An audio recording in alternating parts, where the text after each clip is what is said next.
ससुराल में सास और मायके में भाभी जल्दी अपने क्यों नहीं बन पाते। आप सोच नहीं सकते माँ की 70वीं सालगिरह के बारे में सोचकर ही मैं कितनी आनंदित हो उठती हूँ। माँ के इतने लंबे सफ़र के बारे में सोचकर खुद को हौसला देती हूँ और पूछती हूँ कि क्या मैं उनकी तरह बन पाऊँगी, क्या मैं अपने बच्चों को उनके जैसे संस्कार दे पाऊँगी। आप क्या कहते हैं, हमें इस अवसर पर क्या करना चाहिए। निधि अपने पति मानव से कहती है। मानव बोले, तुम्हारी माँ है, तुम्हें अच्छे से मालूम होगा कि उन्हें क्या पसंद है और क्या नहीं। मेरी तरफ से कोई बंदिश नहीं है, तुम जो चाहो कर सकती हो। इस उम्र में उन्हें बच्चों से कुछ पल की खुशियाँ मिल जाएं, इससे ज़्यादा और कोई क्या चाहेगा। बाकी तुम्हारी मर्जी। इतना कहकर मानव ऑफिस चले गए।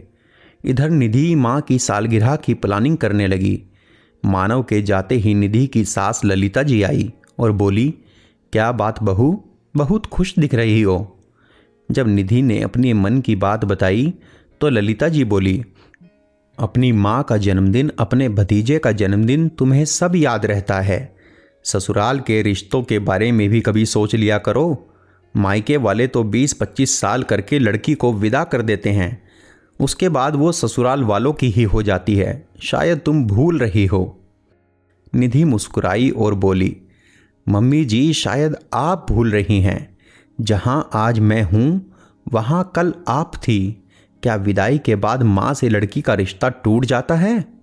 जो बंधन जन्म के पहले जुड़े हुए हैं, जिन्हें मजबूरी बस डॉक्टर काट कर अलग करता है, उन रिश्तों को लोग कैसे भूल सकते हैं।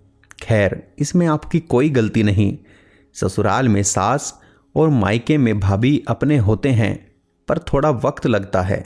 इतना कहकर निधि मुस्कुराते हुए वहाँ से चली गई। निधि ने माँ सुशीला जी को फ़ोन किया। माँ, आपको याद है अगले महीने क्या है। माँ बोली, ऐसा क्या है। वो हंसने लगी और बोली, माँ आप भूल रही हैं या मुझे बना रही हैं। आप 70 साल की हो जाएगी, पर लगता नहीं है। माँ बोली, बेटी तेरी माँ अब बूढ़ी हो गई है, मेरी तबीयत अब ठीक नहीं रहती।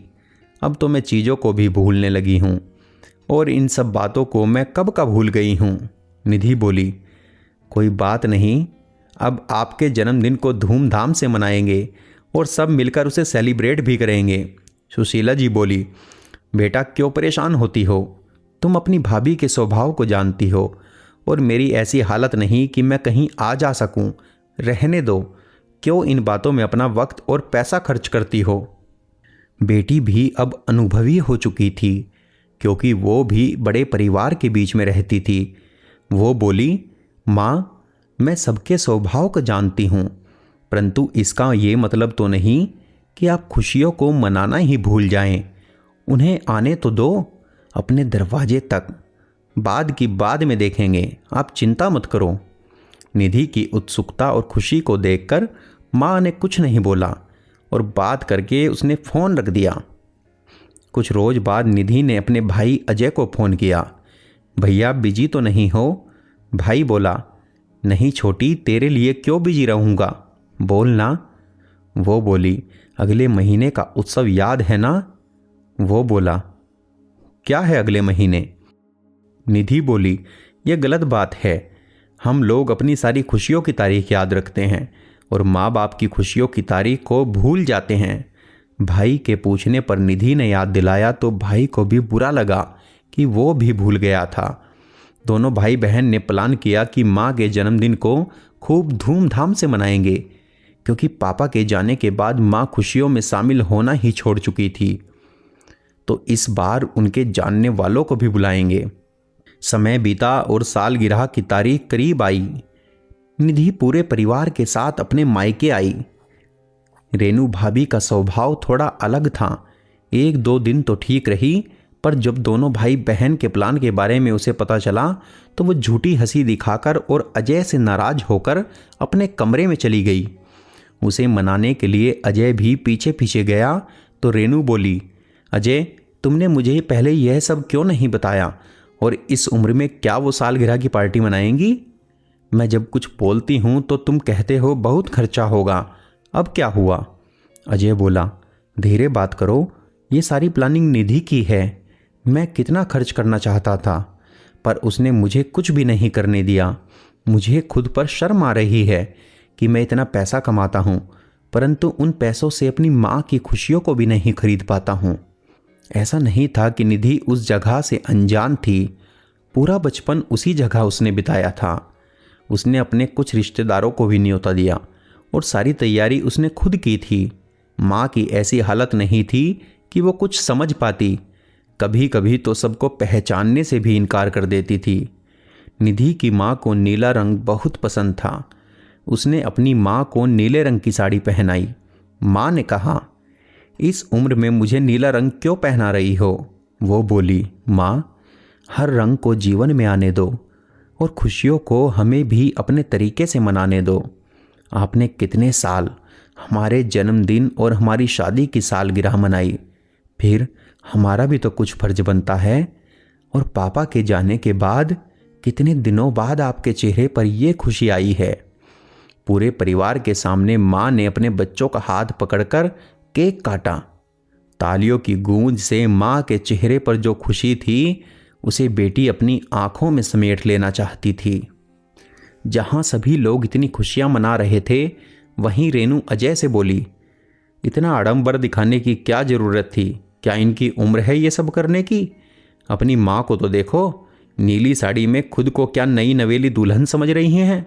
मुझे तो शर्म आ रही है। पता नहीं तुम्हें कैसा लग रहा है।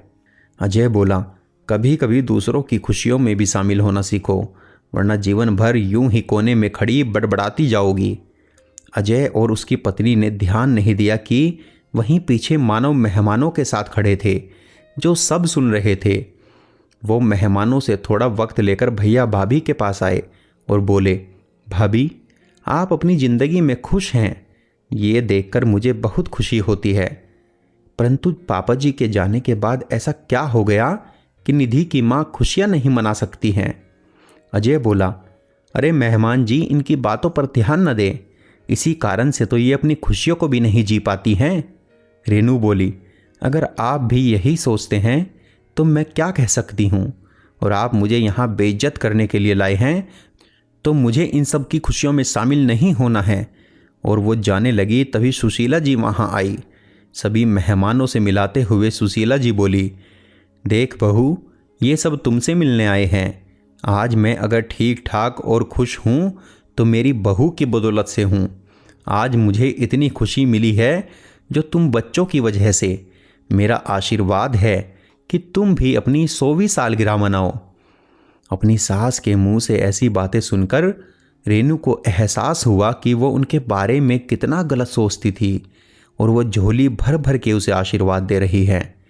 निधि मुस्कुरा रही थी, क्योंकि अपनी माँ की समझदारी पर उसे पल भर का भी संदेह नहीं था। माँ जानती थी कि बिगड़े हुए माहौल को कैसे संभाला जाता है। आखिर इतने दिनों का अनुभव जो था।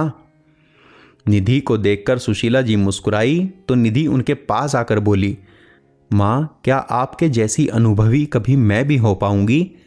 सुशीला जी बोली, बेटा, तुम अपना कदम उस ओर बहुत पहले ही बढ़ा चुकी हो। बस यही समझदारी तुम्हारी भाभी में भी आ जाए तो मैं अपना अंतिम समय काट लूँगी। माँ को कुछ पल की खुशियाँ देकर और सदा अपने होने का एहसास दिलाकर और कुछ रिश्तों को सुधारकर उन दबे हुए एहसासों को जगाकर निधि वापस अपने घर चली गई। अगले ही महीने निधि की सास की शादी की सालगिरह थी, तो धूमधाम से उसने उसे मनाया। अपनेपन का वही एहसास और खुशियों से बड़ा उपहार उसने अपनी सास को तोहफे में दिया, जो अपनी माँ को दिया था। दोस्तों, ससुराल में सास और मायके में भाभी, इन्हें अपना बनाने में थोड़ा वक्त लगता है, पर जहाँ कोशिशें होती है वहीं तो कामयाबी मिलती है। दोस्तों, आपके इस बारे में क्या विचार हैं, हमें कमेंट बॉक्स में ज़रूर बताएं। कहानी पूरी सुनने के लिए धन्यवाद।